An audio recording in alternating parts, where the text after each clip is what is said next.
Airlines begin their second week of third-quarter earnings reports today. Last week, we heard from American, Alaska, Hawaiian, and Southwest Airlines. They all had good quarters, with the exception of American, which at this point is by far the most closely watched airline in the industry. American lost $162 million for the quarter and will probably be the only carrier to lose money in what is historically the most profitable quarter for airlines.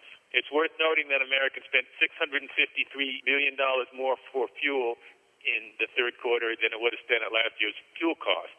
But it's also true that other airlines also paid a lot more for fuel and still managed to make money.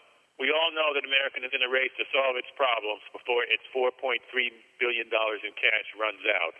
American's problems include the higher labor costs, primarily because it did not file for bankruptcy protection as every single one of its competitors has. American also has an older fleet than its competitors do. It has addressed this problem with an aircraft order, the largest aircraft order in history. But the aircraft are going to come in slowly. It takes time to make a difference when you have a fleet of over 600 airlines. In 4 years, however, American will have the youngest fleet in the industry. The strangest thing here is that American's competitors had antitrust immunity on transatlantic joint ventures for years before American got the same thing. This is a matter of a regulatory approval delay. The impact has been punitive for American, which is now paying a big price for the long wait. You could estimate the impact of this at hundreds of millions of dollars a year. The competitors got a big head start on those cost benefits, and American is only now catching up, doing it more slowly than they expected to. So as a result of this, American now trades as a crisis stock.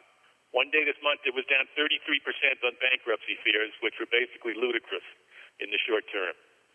Another day last month, American stock was down 9% because people expected a tentative agreement with the pilots one weekend, and it didn't happen. So the stock fell. Even though the talks are continuing, they seem to be headed towards an agreement. It's hard to say, but that makes the stock incredibly volatile.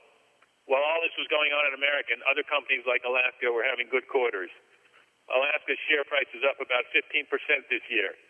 It's number one among all the airlines that have traded for the full year in terms of stock performance. Alaska's up 15%. And number two are Delta, Hawaiian, Southwest. They're all down about 30% each. So there's quite a wide gap there. So it's easy to see why Alaska remains America's darling among the airlines, why American remains the most closely watched stock in the industry.